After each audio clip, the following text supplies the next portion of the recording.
Hey, good afternoon. I'm Mona Atia. I'm the director of the Institute for Middle East Studies here at GW, and it's a great pleasure to welcome you to a discussion with Dr. Jessica Barnes and Dr. Graham Pitts on Dr. Barnes's book, Staple Security, Bread and Wheat in Egypt.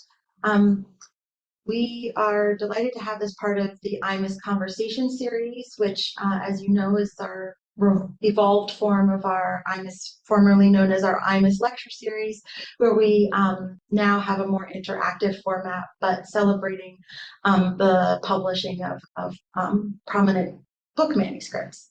So Dr. Barnes is Associate Professor of Geography at the University of South Carolina. Her research examines the cultural, political, and material dimensions of resource use and environmental change.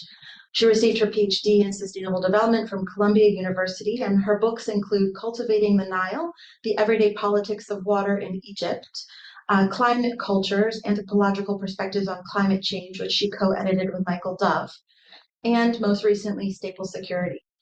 She's also authored numerous articles in journals, and her work has been supported by grants from the American Council of Learned Societies, the Wenner Gren Foundation, and the Rockefeller Foundation.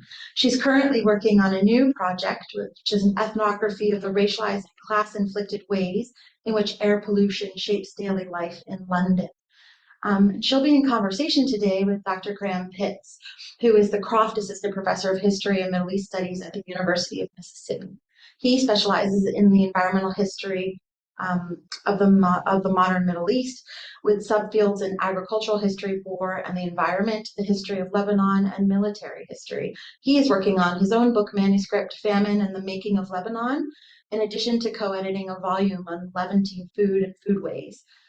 Graham received his PhD in history from Georgetown University, and for 2 years he was a postdoctoral teaching scholar in North Carolina State's Program in International Studies, as well as followed by holding the American Druze Foundation Fellowship at Georgetown Center for Contemporary Arab Studies.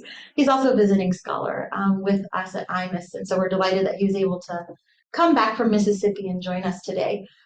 Just before we get started, I want to thank Christian Clinton, our program manager, for tirelessly working through all of the complications, including IT and hotels and everything, and making it look seamless and gracefully, and Maram for helping as well with our events assistant, Maram, who helps with the publicity and logistics as well. I think I've thanked everybody, so I'll go ahead. Dr. Barnes is going to introduce the book with a short presentation, and then we'll go ahead and have a conversation between her and Dr. Pitts. Thanks so much for joining us. Well, firstly, thank you all so much for coming, and thanks so much to the Institute for Middle East Studies for inviting me here today. It's such a pleasure to be here, and also thanks to Graham for taking the time to read my book, and I'm very much looking forward to his comments in our discussion today. So yes, Mona suggested I might just give us a brief overview of the book. So when Egyptian protesters took to the streets in January 2011, they called for bread, freedom, and social justice. Bread here was in part symbolic, a reference to livelihoods, to people's frustrations at their inability to build decent lives for themselves. But it was also literal. Some protesters carried loaves of bread in their hand, others fashioned helmets. They were calling for bread because bread is a food that most Egyptians eat every day, 3 times a day. They were calling for bread because the years prior had seen severe shortages in the supply of the widely eaten government-subsidized bread, and complaints about its quality. To the protesters, these deficiencies were really emblematic of the Mubarak regime's shortcomings. As a staple food, bread is fundamentally tied to the staple crop from which it's made. Without wheat, there wouldn't be any bread. Egypt grows a lot of wheat, mostly on small-scale farms, a couple of acres or so in size. But Egyptian farmers don't grow enough to meet their country's high demand for bread, so about half that wheat is imported. To Egyptians, the possibility that their nation could run out of wheat or that they might not have good bread to eat is an existential threat. It's a threat to the well-being of Egypt's poor, for whom cheap bread constitutes a major portion of their caloric intake. And it's a threat to the stability of the state. History has shown that people don't sit idly by when they don't have good bread to eat. In my book, I introduce the concept of staple security to describe the practices through which people seek to counter this threat and ensure that they have good bread to eat, both at the level of the nation and at the level of individual households. To take each part of this concept in turn, but by staple, what I mean is a food that defines a meal. A staple is a food that if it's not on the table, people don't feel like they've properly eaten. I remember back in 2008, which was a time of considerable bread shortages in Egypt, I was talking to a man who told me that he'd been to the bakery that morning and they'd run out of bread. He said, "I couldn't bring bread for my children today. They won't have anything to eat." By this, he didn't mean literally that his children wouldn't eat anything all day, rather that without bread, they wouldn't be properly nourished. As an Egyptian friend once said to me, it's impossible to last a day without bread. Bread is something fundamental. So staple security brings together this very particular kind of food with the notion of security, an idea long theorized by political scientists, but recently taken up more broadly by anthropologists and geographers. This work has expanded conceptualizations of security beyond just national level concerns about maintaining stability and protecting borders, to show how security is something that infuses people's daily lives, both as a lived experience of fear and risk, and as well as a form of practice. Now, I use staple security as a deliberate point of departure from the much discussed concept of food security. One of the things I found really striking about work on food security is that despite the inclusion of the word security within this term, explorations of security itself have been remarkably absent. Food security tells us little about the deep anxieties that surround efforts to obtain particular foods, or what might happen in their absence. This kind of bland definition about people being able to access food stands in stark contrast with a square in downtown Cairo thronging with protesters. Food security also isn't very helpful for thinking about staples specifically. As you can see from this definition, nutritional balance is actually a key part of how policymakers think about food security these days. You can't be food secure just from eating bread. And this was really brought home for me during my field work, when all the people in Egypt I spoke with who were working on food security weren't talking about bread and wheat at all, except to sometimes say that they thought that Egyptians ate too much bread. And all the people working on wheat and bread issues never framed their work in terms of food security. So there's this disconnect between how policy scholars think about food security and how people actually experience security related to specific foods. Staple security therefore focuses attention on staple foods because these foods are unlike others in their existential importance to people's lives and to the legitimacy of the state. This is why their absence or substandard quality poses such a threat.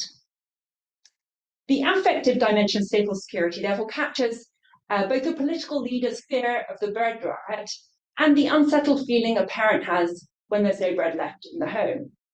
It also captures other forms of affect, the pleasure of eating a meal with freshly baked bread, the yearning for breads that taste of rural childhoods. In other words, people really care what this bread tastes like. The other dimension of stable security is the concrete actions through which people are working day in, day out to ensure the presence of a palatable staple. These range from the government's operation of this huge food subsidy program to small individual acts within the home, like heating and freezing a loaf of bread. The book draws on ethnographic research that I've been doing in Egypt since 2007 in Fayoum. This was based in Fayoum province, a couple of hours southwest of Cairo, as well as interviews, archival research, and analysis of Arabic language newspapers. It also draws on ethnographic research that I did in collaboration with a research assistant, Miriam Tahir, at bakeries in Cairo from 2015 through 2017. So the structure of the book follows wheat from the seed through its cultivation in Egyptian fields and import from overseas, to its consumption as subsidized and homemade breads. I bring these things together because it's through everyday practices taking place in fields, at ports, silos, bakeries, and within the home that the feeling of security reaches the bellies of the Egyptian people. Thank you.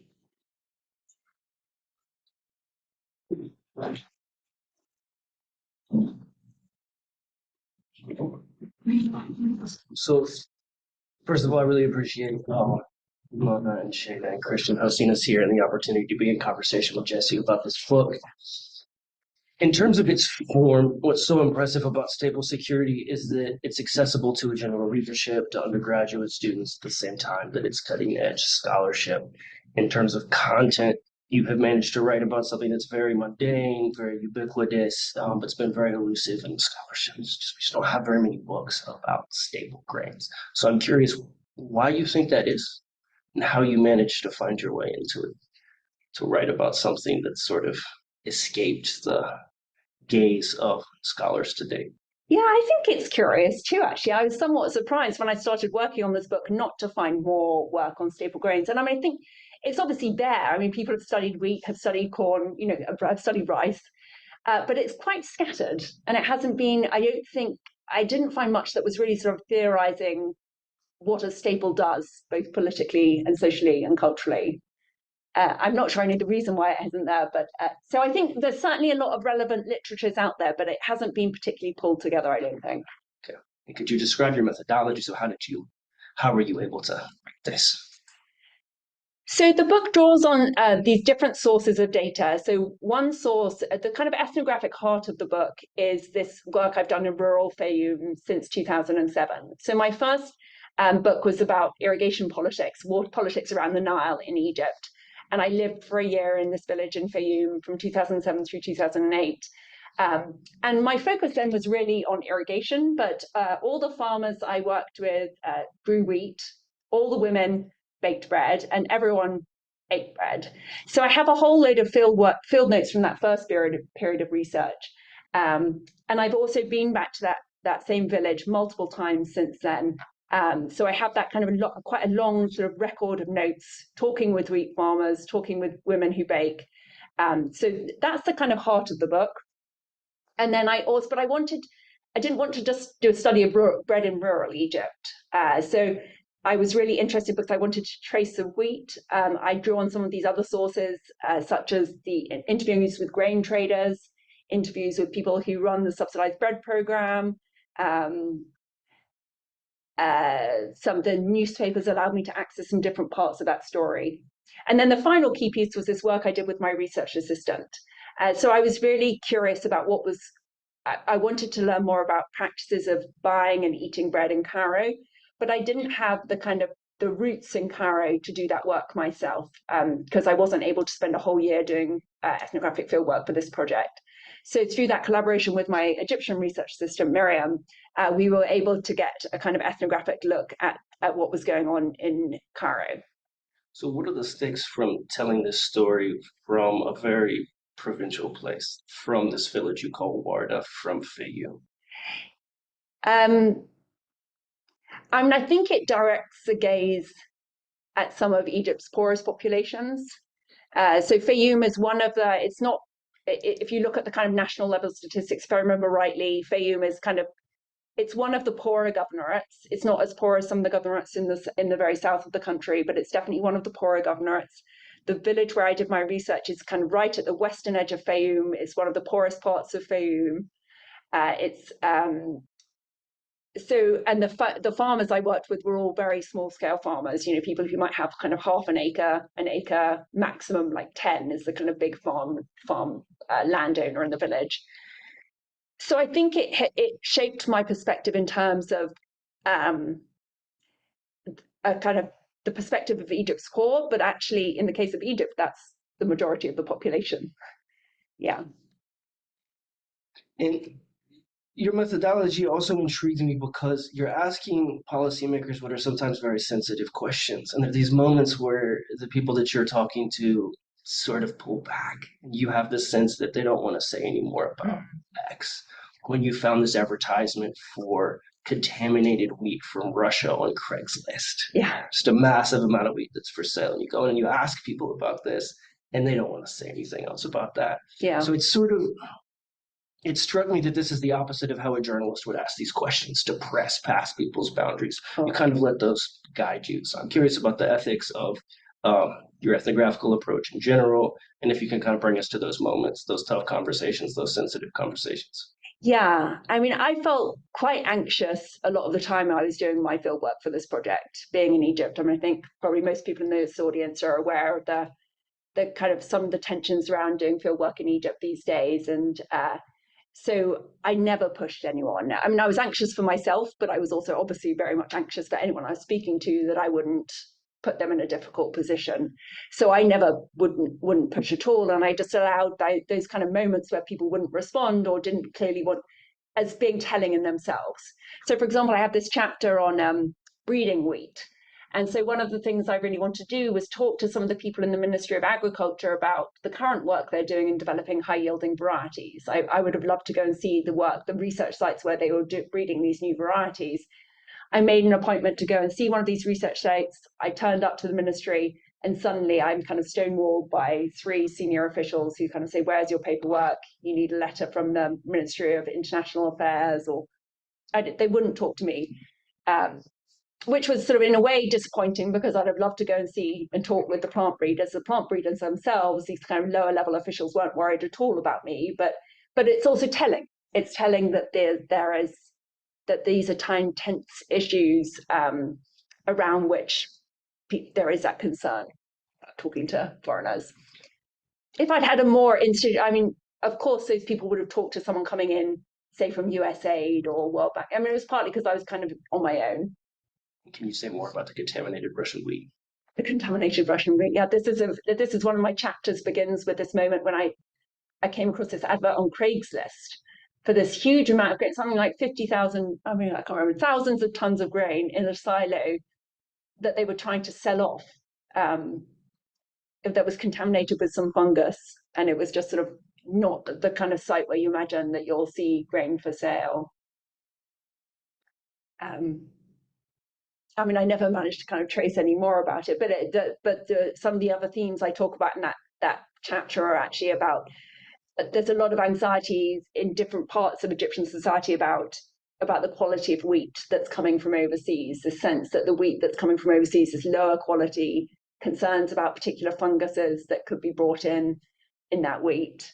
There was this whole controversy about ergot, this particular fungus, at one stage in imported wheat. So that's a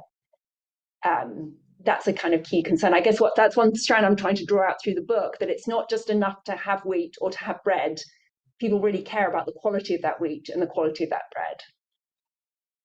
And you mentioned the Green Revolution, and I think so. This isn't just a story of crisis or anything like that. In fact, what you're describing is a successful Green Revolution in Egypt. And so, can you say more about that? Like, what's particular about this amazing rise in yield? Yeah. We were talking about this beforehand, and how it's almost like a bit of a taboo to kind of talk about the Green Revolution in positive terms. But I mean, in terms of Egypt, they did have this really extraordinary increase in their wheat yields.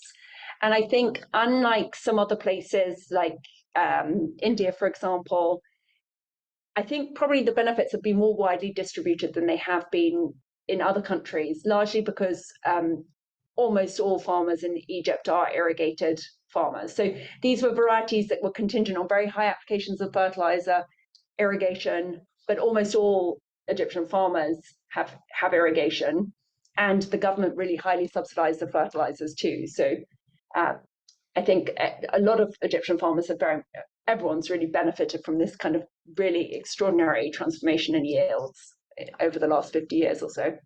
And what are Egyptian agronomists trying to achieve with the varieties that they're developing? Yeah, so one of the things I look at in the slightly more historical chapter that's tracing this process of developing these new varieties is that what was the rationale that breeders gave for their work, or what seemed to be driving them, and what you see through the history of some of these breeding these breeding histories is that breeders were really motivated by a kind of Malthusian ideals of kind of meat, like the population's increasing, we need to produce more because otherwise there won't be enough food for the population. So definitely by a drive to produce more food, and then also so increasing yields, but also a real worry about that particular diseases could come in and wipe out the wheat crop. So there was a particular worry about this crop, about this rust disease and the impacts that could have. So it's definitely talked about in a very specific kind of threat way. But also in terms of what Egyptian consumers are looking for in the wheat that they consume. Mm-hmm. Yes. So for example, Egyptian farmers said, we don't really like these new grains you're developing because they're a bit dark. They change them. Yeah. And so you have these interviews, you have this archival work, you do a lot with that, and then it brings you to your field work in Warda, and then you show a whole new world that's not accessible through that diverse class of sources that you work with. And one of the tensions there is you show that the state is interested in security for the nation, and you have investors who are buying land and planting wheat, and they're interested in the exchange value of wheat, right? Mm-hmm. But that's not sort of the lens that the regular people, let's say, in Word experience bread and wheat through. It's much more about use value, it seems. Mm-hmm. So I wonder if you can talk about that tension. Yeah. So this has been a sort of thread through all my work. I'm really interested in thinking about kind of multiple scales. So kind of tracing, and in this book, one of the kind of big themes is like this, the thinking about things both on the sort of national level, but also on the level of the household. And so one of the things that the chapter that looks at these wheat farmers in Fayum, who are very small scale farmers, like the majority of Egyptian wheat farmers. But one of the things it highlighted, just like Graham just said, is that actually the way in which Egyptian farmers think about growing wheat is very much oriented around growing wheat so that they can then produce their own bread in the house. So Egyptian farmers do grow wheat to sell. They sell anything that they don't need, but their primary motivation is to grow wheat for their home. And why that's interesting is because the government is desperate for Egyptian farmers to grow as much wheat as possible and to sell it to them, because they need the wheat. They need to get 9 million tons of flour a year for their huge subsidized bread program. They're desperate to get farmers to grow wheat and to sell it to them. And the mechanism they use to do that is procurement price. They say, well, if we pay farmers more, then that will incentivize them to grow wheat and then sell it to us. But one of the points I'm making in that chapter is that doesn't necessarily work very well if farmers aren't growing wheat primarily to make money. They grow other crops for that. They grow things like onions and other kind of much more profitable crops. Sometimes when I'm reading, especially the first chapters, it feels like the Egyptian state has been very successful in their program of subsidies and increasing yields. And you get to the fourth chapter where you follow this woman, Faiza, who's trying to make her smart card work so that she can get her subsidized bread. And it's just this very clear sense of frustration and bureaucratic madness. So I wonder if you can talk a little bit, just give your assessment of the Egyptian subsidized bread program and how people experience it. Yeah. I mean, I didn't set out to kind of, and I think there's so much it would be very easy to kind of critique the Egyptian state. I think we can all find things that we want to critique about it, but that wasn't really sort of what I set out as the goal. And I think it's partly because when you look at the kind of bureaucrats who, like, not the very highest levels, but the people who are working day in, day out, a lot of them have very sincere desire to try and make things better or to serve their population. And this subsidized bread program, it has some problems, like the story that Pfizer and her card. This is all about a woman whose smart card, that you now need one of these cards to get the bread. It stops working. And basically it's a 4-year saga before she can get a new one of these cards. And this chapter traces that process in kind of painful detail of her going from one office to the next, and each one getting told, you need this paper, you need that paper, you need a report from the police station. It's kind of, she's sent on a terrible dance, and it takes her 4 years. So it's a very frustrating story. So there are definitely those frustrating moments. But I mean, I think it's quite a feat producing that many 70 million loaves of bread a day. I mean, so the bread is made in privately owned bakeries, but the government's job is to make sure that all those bakeries have the flour on a daily basis. And I think that's quite a feat in some ways. Yeah. So I read this with students who were struck by you as an ethnographer. So I want to hear more about like your subjectivities and how they shaped your research. But I'm also, I think the audience will be curious about sort of the promise and perils of doing field work in Egypt right now in general. Yeah, yeah. This was an interesting project to do compared to my previous one. As a woman, it was able to me to draw on the fact that I was able to access some inner places within the home enabled me to write about things that I really wanted to write about that would have been very difficult for a man to write about. So that was nice. My gender definitely shaped the kind of data I was able to gather. That said, maybe some of you know Jose Martinez's book has just come out about bread in Jordan, about their subsidized bread program. And one of the things Jose was able to do was he actually worked inside a bakery and has some fascinating ethnography within the bakery, within one of these subsidized bread bakeries in Jordan. That would have been very challenging for me to do as a woman. So it definitely kind of shaped the spaces. My gender identity definitely shaped the spaces I was able to access. Other than that, and then there was the security ramifications of trying to study something that really does have quite deep kind of political tensions around it at the moment. Yeah. So what happened when you went to the bakery? It's really interesting seeing where you aroused a lot of suspicions among the manager of the bakery. Yeah, I mean, I think it's just for an American audience, you wouldn't, like, a bakery is not a site we think about as being kind of politically contentious in the United States, I don't think, to most people.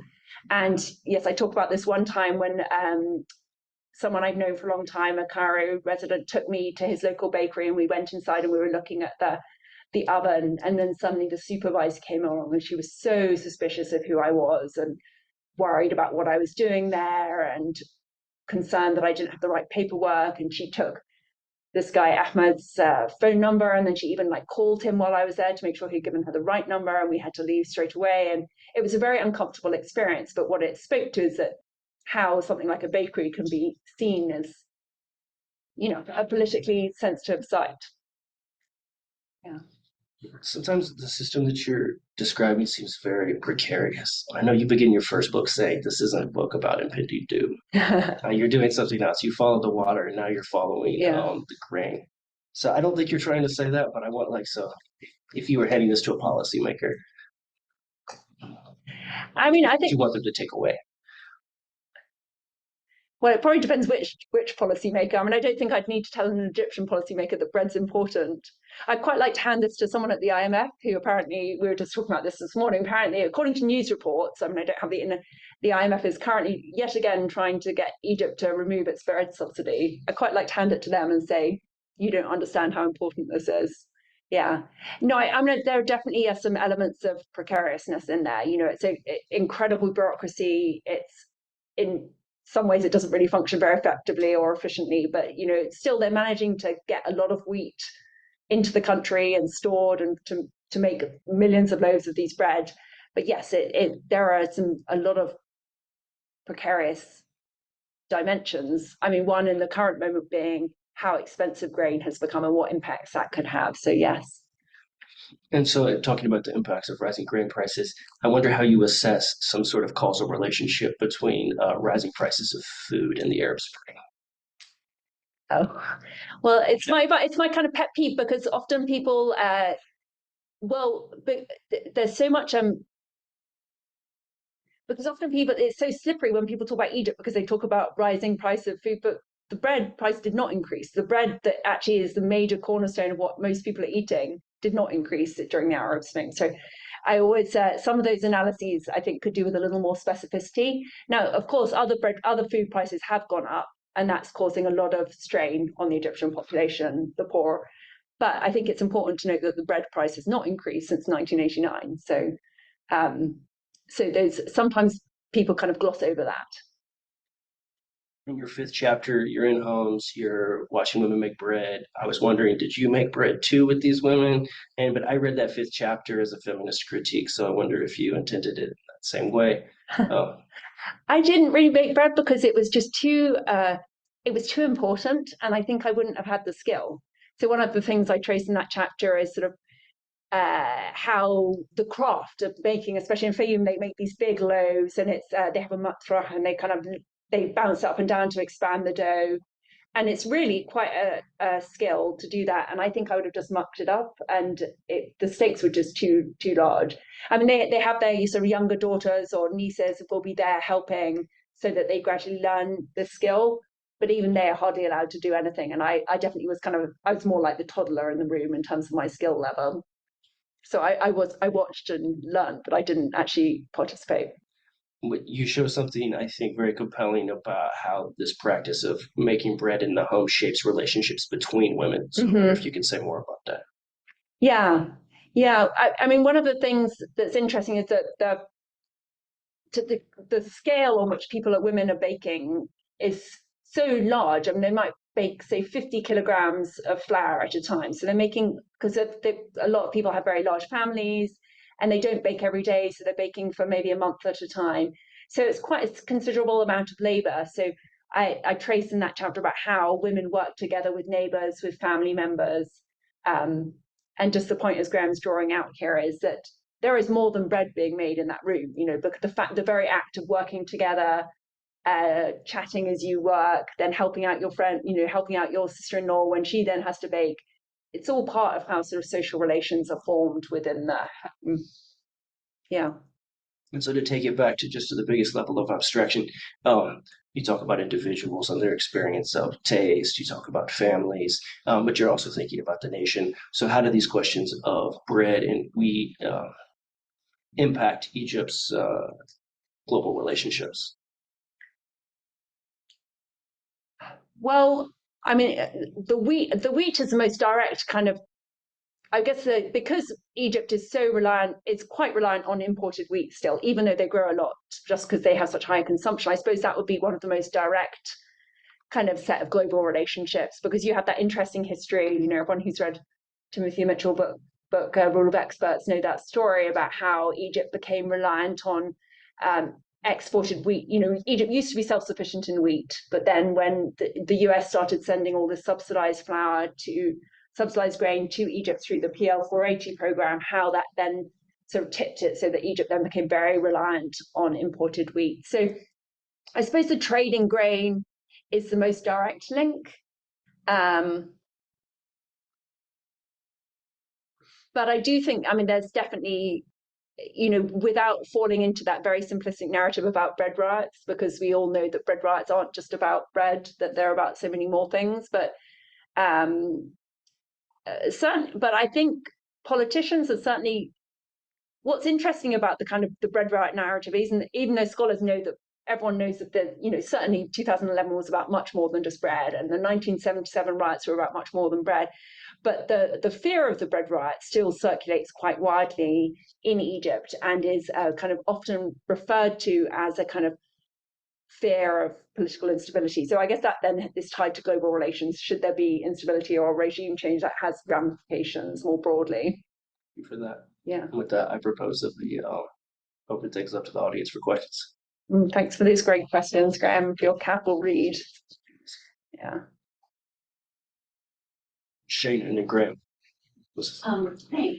This was really super interesting. I wonder if you ever crossed paths with people from the international financial institutions or development agencies who were also sort of inspecting or watching the bakeries, right? Because the line is always that there's too much fraud in the subsidized, in any sort of subsidy, or it needs to be better means tested, or the reason it took 4 years to get a new ration card is right because there's all these layers that often come from those institutions. So I assume there must be people on the ground who are reporting back something to those institutions, if it's not just sort of an empty, sort of ideologically driven principle that the subsidies need to be removed. Did you ever encounter people like that would make the bakery owners suspicious of an academic? Oh, I see. Well, I mean, there's certainly kind of various international experts who are very interested in the bread subsidy program and who are looking at things like what they perceive as inefficiencies and giving giving advice about how they think those inefficiencies can be addressed, definitely. I don't think they're taking the time to go and spend time watching bakeries. Right. They're not doing ethnography. So there's a whole lot they're not seeing. And their particular kind of what they're bringing to the table sort of shapes what they do see. Yeah. Sorry, so your earlier comment just makes, and I can't remember actually what it's just gone from my mind, but yeah. Yeah, that was it. That was. Did you encounter those people? I didn't. I met with various kind of development people in their offices, but none of them out by the bakeries. Yeah. Gotcha. Yeah. Graham and Moses. Hi, yeah, thank you for this. So I have it's going to sound like a comment, but it's really a question as I work through it. So like I'm thinking about the concept of a staple and just generally, and like, do we have staples here in the US? Is there something about like in a sort of as a historical question, a historical development of Egypt or the global South or the developing world or something that where staples are more common in those places, or the places that have staples and places that don't. And what I guess what might help. Honestly, I'm thinking about the midterm elections and sort of like this sort of obsession with gas prices, and that bread quality and bread accessibility is something that indexes political instability or could potentially, and like the extremes that we're going to keep gas prices low, as sort of a way of maintaining like some kind of political equilibrium. So my question is really just like, what is it in a historical development of a society or a country that helps this kind of staple come about? And like, do you see staples? Like, do you see us having a staple here? Yeah, no, I don't think the US has a clear staple, although I think some communities within the US have staples, but I don't think there's certainly not one national staple. There's certainly not one staple. I actually think the closest parallel is with gas prices. So, because I think it's not just about the obsession with gas, with price, it's the obsession with it's seen as a kind of a constructed need around gas, because it is constructed. And also the concerns about kind of reliance on foreign oil, foreign gas. So I think there's a lot of parallels with gas, actually. But in terms of staple, I wonder if actually the US is more the anomaly than Egypt is. Because, for example, I don't know if anyone saw the article in the New York Times yesterday. It was all about bread in Europe and the concerns about bread prices going up. And it was centered around France, but it also talked about bread in Germany and in a couple of other European countries where there was real worry about bread prices going up. You think of rice in East Asia, different staples in different parts of Africa, but sorghum. And so I think many countries have staples or multiple staples, but they're not necessarily fixed in time. Like staples can change from time to time. There have also been instances where governments have tried to promote particular staples for various reasons. Most recently, China had this campaign to try and promote the potato as a staple because they were really facing kind of difficulties in their rice supply and rice and wheat. So where exactly a staple comes from, I'm not sure, but I think it. I don't think it's definitely not. Egypt definitely isn't a unique story. Yeah. Moses, please. Thank you for sharing this really interesting work with us. So probably I'll build on what Graham just asked. I was looking at this issue of security from a cultural desirability perspective, and especially imagining that a significant proportion of the goods consumed comes from outside. Wondering if there are some cultural desirability aspects beyond availability, access, and visualization concerns. Do people think about where their wheat is coming from and what this may mean for how they value or view bread or the kind of bread they are able to produce? Yeah, people. I would say that there's a common valorization of domestic wheat over foreign wheat, But that isn't particularly traced through to the taste of bread because all the wheat is mixed in mills.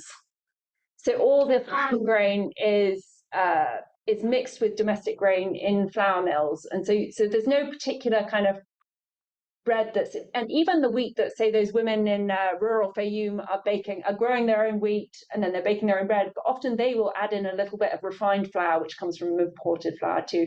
So it's not reflected in the taste of bread. The source of the wheat isn't, the degree of refinement of the flour is. But so I guess there's stories about foreign wheat as being not so good, but it's not particularly tied to the taste of bread, or not in an accurate way. Like, I mean, I don't, like people might say foreign wheat and our bread is better, but it doesn't necessarily mean that their bread is made with domestically produced wheat. You see what I mean? Moses, did you want to follow up? That's great. Cool, thank you. So Mona and then Jackson. Really interesting book. I would love to hear you talk a little bit more about the reform in 2014 and the impetus for it. And what is quite remarkable is what you were saying about how it wasn't about changing the price or who qualified but it managed to address both the supply and the demand sides through the introduction of the smart cards. Yeah, I was wondering if you could maybe talk a little bit more about where you think the push for that reform came from. Well, so there have been pushes, but because all these international experts are thinking about the bread subsidy and have been for many decades, there have been pushes from, say, World Bank experts dating back to like the early 90s about how this is an inefficient system. There's a lot of what they call leakage, and that it's not working efficiently and it needs to be reformed. So there's a long history of people like experts weighing in and thinking it should be reformed. And I think maybe, and probably a long history of various Egyptian bureaucrats thinking about how to reform it too. And I wonder if there was something about the post-2011 moment that created the kind of necessary conditions and push for something to actually change, for them to make those reforms. So yes, the reforms were kind of trying to tackle, so they were really trying to tackle primarily the problem of scarcity, the fact that you were getting these long lines at bakeries, which no one wants a long line at a bakery. A political leader, Sisi and Morsi didn't want long lines at bakeries. So on the supply side, they were concerned that bakers weren't producing enough bread because they were taking the subsidized flour, and then rather than using it to make the subsidized bread, they were siphoning it off to more valuable uses. So they were siphoning it off to make kind of higher valued breads or cakes or pastries and making profit on the side. That's one example of leakage.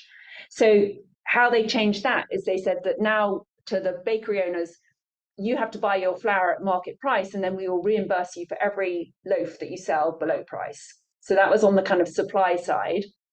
And also that creates an incentive then for bakers to make good bread, because if they don't sell all their loaves, then they can't get reimbursed for their flour costs.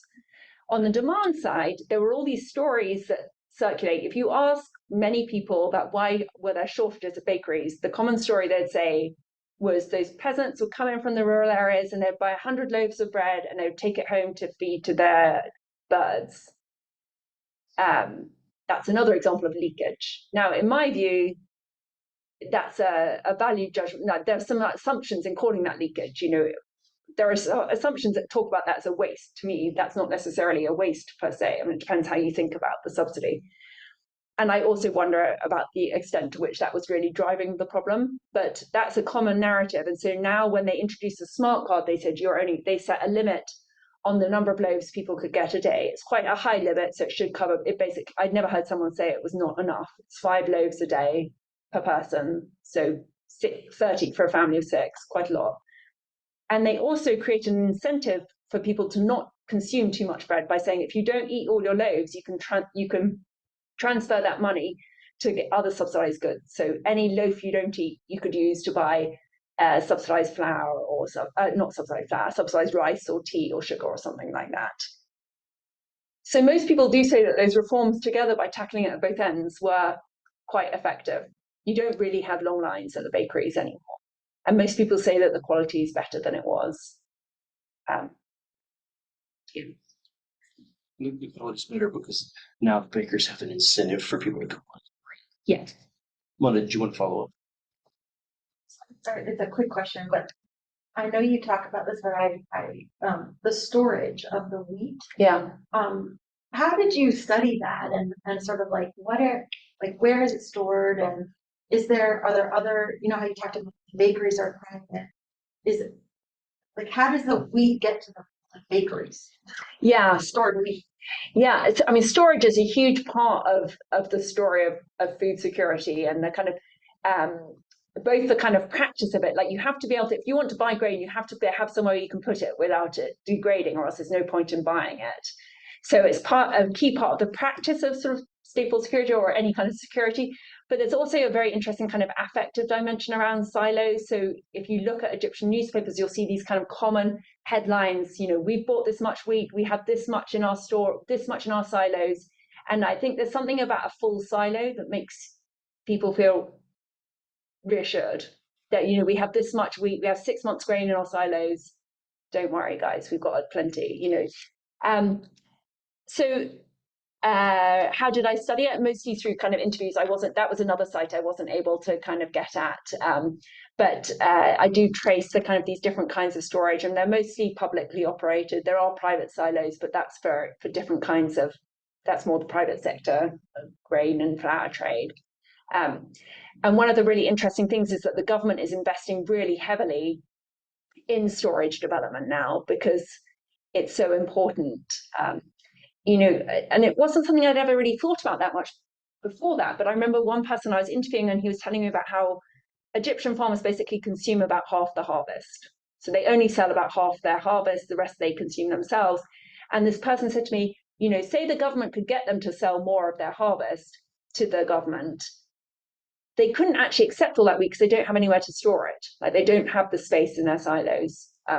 So yes, it's a big focus of investment. They just got this big World Bank loan that's partly to finance more storage development. Yeah, Jackson. Yeah, thank you. So you already spoke a bit to my question, but I was going to ask if you got any sense of different class perceptions of bread, and is it only a staple security for the poor majority, or is Yeah, I think there are it definitely is a more there are definitely class dimensions to bread consumption, because people who have a bit more money, there are other staples in Egypt. People like to eat rice, they like to eat macaroni, but those are more expensive. So there is a class dimension to who's able to, the degree of reliance on bread, definitely. But as you said, the poor majority, I think, is the kind of the key term there. It's still by far the majority of the population. Yeah. So richer people might not eat so much bread, and they also eat slightly different types of bread. They'll eat the kind of whiter shami or siahi bread that you find sold in the stores. Some experts do wander onto the screen in the book to say that Egyptians are eating too much bread. You were critical of the way that concern was framed. So I wonder if you could talk more about that. I mean, I understand the concern, because Egypt does have very high obesity rates that are obviously a concern.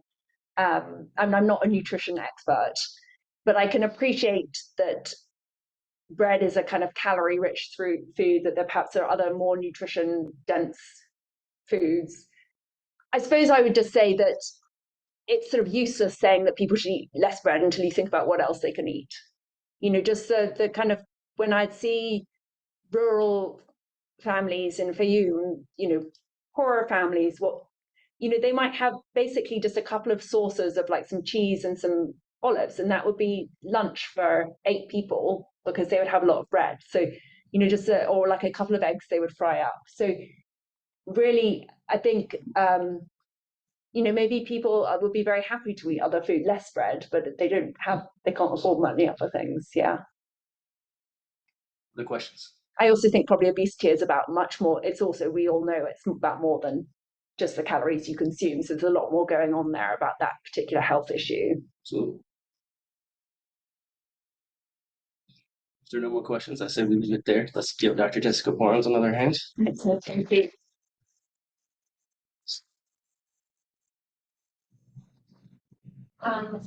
Thanks so much. Please come back and join us on November 10th. We'll be with Hisham Salam and his book Classless Politics.